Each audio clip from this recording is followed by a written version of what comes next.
आइए जानते हैं आज के प्रमुख अंतर्राष्ट्रीय खबरों को। पहले एक नजर हेडलाइंस पर। अब नहीं बचेगा संदीप घोष, भरी अदालत में बरसे चाटे। देहरादून, बागेश्वर समेत 4 जिलों में होगी भारी बारिश, येलो अलर्ट भी जारी। दिल्ली के उपराज्यपाल की बड़ी पावर, मिला बोर्ड पैनल बनाने के साथ नियुक्ति का अधिकार। कंधार हाईजैक पर पहले भी बन चुकी है फिल्म, अमिताभ बच्चन ने किया था फ्री में काम। ब्रुनेई के सबसे अमीर सुल्तान के साथ दुनिया के सबसे बड़े आलीशान महल में लंच करेंगे पीएम मोदी। नीतीश कुमार से मिले तेजस्वी यादव, जाने दोनों के बीच क्या हुई बातचीत। 6 नंबर का हेडलाइन था।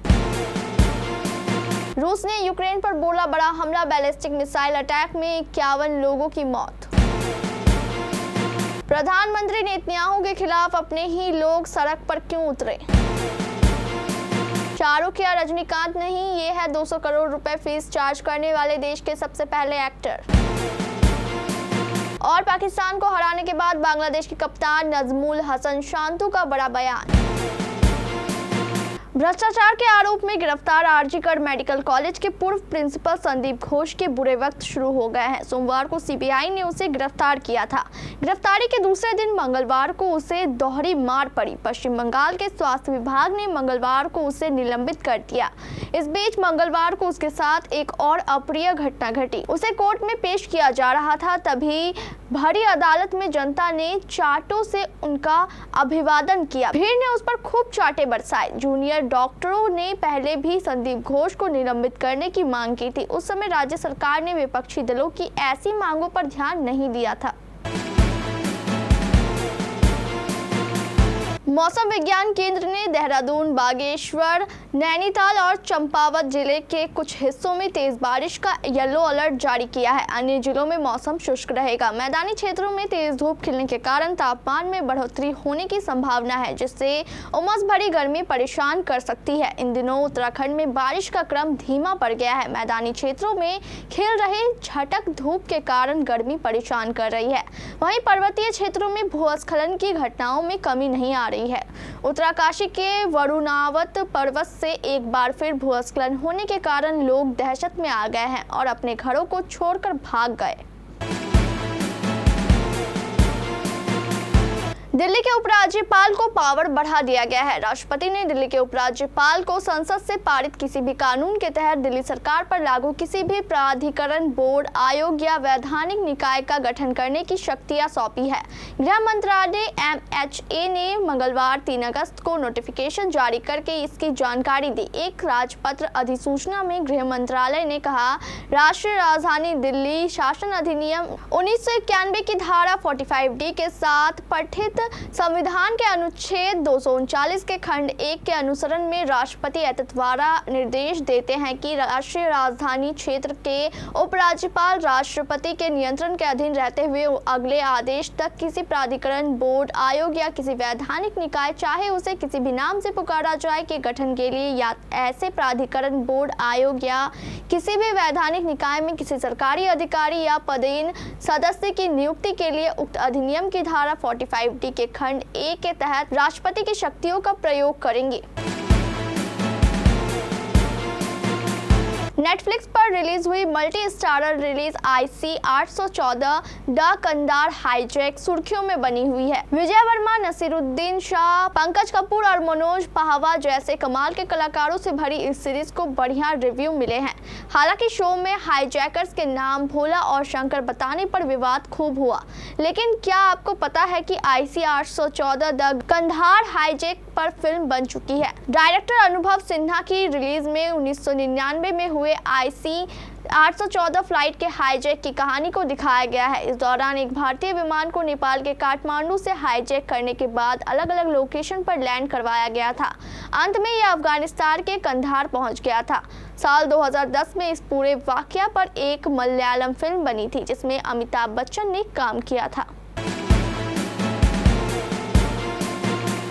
भारत के प्रधानमंत्री नरेंद्र मोदी ब्रुनेई के सुल्तान हसनल बोल्किया के निवास इस्ताना नुरुल ईमान में सुल्तान के साथ लंच करेंगे। सुल्तान का महल किसी भी राष्ट्रीय अध्यक्ष के निवास से पूरी तरह अलग है। दुनिया का सबसे बड़ा महल 2 मिलियन वर्ग फीट में फैला हुआ है और इसमें 1700 कमरे हैं और 22 कैरेट सोने का गुंबद है। ब्रुनेई बोर्नियो द्वीप पर स्थित है जो सिक्किम और त्रिपुरा जैसे भारतीय राज्यों से छोटा है, लेकिन इसके सुल्तान की अथाह संपत्ति और लग्जरी लाइफ स्टाइल ने बार बार दुनिया भर की नजरें अपनी तरफ खींची है। ब्रिटेन की महारानी एलिजाबेथ द्वितीय के बाद दुनिया में दूसरे सबसे लंबे वक्त तक राज करने वाले सम्राट बोल्किया की कुल संपत्ति कथित तौर पर $30 मिलियन है। ब्रुनेई तेल और प्राकृतिक गैस भंडारों में समृद्ध है। बिहार के मुख्यमंत्री नीतीश कुमार और पूर्व मुख्यमंत्री और राष्ट्रीय जनता दल नेता तेजस्वी यादव ने मंगलवार को एक दूसरे से मुलाकात की। दोनों के बीच यह मुलाकात पटना स्थित सचिवालय में लगभग आधे घंटे तक हुई। कहा जा रहा है कि इस बैठक में बिहार में सूचना आयुक्त की नियुक्ति को लेकर चर्चा हुई। दरअसल नियुक्ति प्रक्रिया में मुख्यमंत्री और नेता प्रतिपक्ष की अहम भूमिका होती है। दोनों नेता मिलकर ही इसके लिए नाम तय करते हैं। रूस का यूक्रेन पर सबसे बड़ा हमला हुआ है जिसमें 51 लोगों की मौत हो गई है। यूक्रेन के अभियोजक जनरल के कार्यालय के मुताबिक मध्य यूक्रेन में एक सैन्य शैक्षणिक सुविधा के खिलाफ रूसी हमले में 51 लोगों की मौत हो गई। 200 से ज्यादा लोग घायल हो गए। यह फरवरी 2022 में रूस के यूक्रेन पर हमले की शुरुआत के बाद से सबसे बड़े अटैक में से एक है।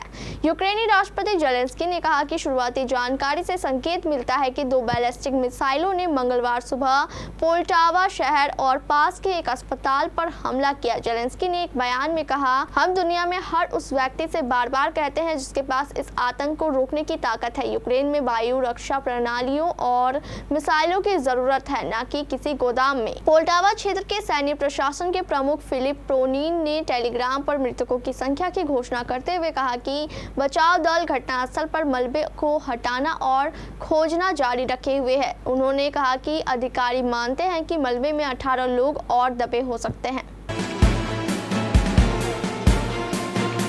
पिछले साल 7 अक्टूबर को हमास के चरमपंथियों ने इजराइल पर हमला किया था। इस हमले के बाद इजराइल में पहली बार देशव्यापी हड़ताल देखने को मिली है। नेतन्याहू सरकार के खिलाफ पूरे इजराइल के कई शहरों में प्रदर्शन हुए हैं। ये व्यापक प्रदर्शन हाल ही में दक्षिणी गाजा में 6 बंधकों की लाशों की बरामदगी के साथ शुरू हुई थी। विरोध प्रदर्शन करने वाले प्रधानमंत्री बेंजामिन नेतन्याहू पर गंभीर आरोप लगा रहे हैं। उनका कहना है कि नेतन्याहू सिर्फ अपना राजनीतिक वजूद बचाए रखने के लिए युद्ध विराम और बंधकों की रिहाई के लिए होने वाले समझौते को रोक रहे हैं। बॉलीवुड के स्टार्स हो या साउथ के स्टार्स, सभी अपनी फिल्मों से मोटी फीस वसूलते हैं। लेकिन क्या आप जानते हैं कि देश में किस एक्टर ने अपनी फिल्म के लिए सबसे पहले 200 करोड़ रुपए की फीस चार्ज की थी? ये ना शाहरुख खान है ना ही रजनीकांत। तो चलिए जानते हैं आखिर ये अभिनेता है कौन। दरअसल ये कोई और नहीं, साउथ के सुपरस्टार थलापति विजय हैं। उन्होंने पिछले कुछ सालों में कई सुपरहिट फिल्में देकर दर्शकों के दिलों में खास जगह बना ली है।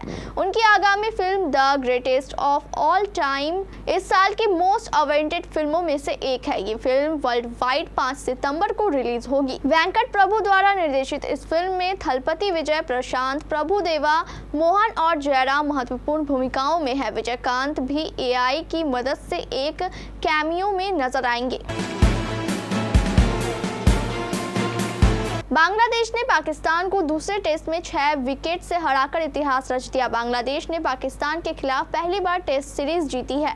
इस जीत के बाद बांग्लादेश खेमे में जश्न का माहौल है। वहीं इस जीत से बांग्लादेश के कप्तान नजमुल हसन सांतु भी काफी उत्साहित है। नजमुल हसन सांतु ने इस जीत के बाद भारत दौरे को लेकर बड़ा बयान दिया है। नजमुल हसन सांतु ने मेहंदी हसन, मिराज, मुशफिकुर रहीम और शाकिब अल हसन की भूमिका को लेकर बड़ी बात कही। नजमुल हसन शांतो ने कहा, मिराज ने जिस तरह से उन्होंने इस परिस्थितियों में गेंदबाजी की और 5 विकेट लिए वह बहुत ही प्रभावशाली है और उम्मीद है कि वह भारत के खिलाफ भी ऐसा ही कर पाएंगे। बांग्लादेश के कप्तान ने कहा, भारत के खिलाफ अगली सीरीज बहुत महत्वपूर्ण है और इस जीत से हमें बहुत आत्मविश्वास मिला है। हमारे पास मुशफिकुर और शाकिब के रूप में बहुत अनुभव है और वे भारत में महत्वपूर्ण होंगे।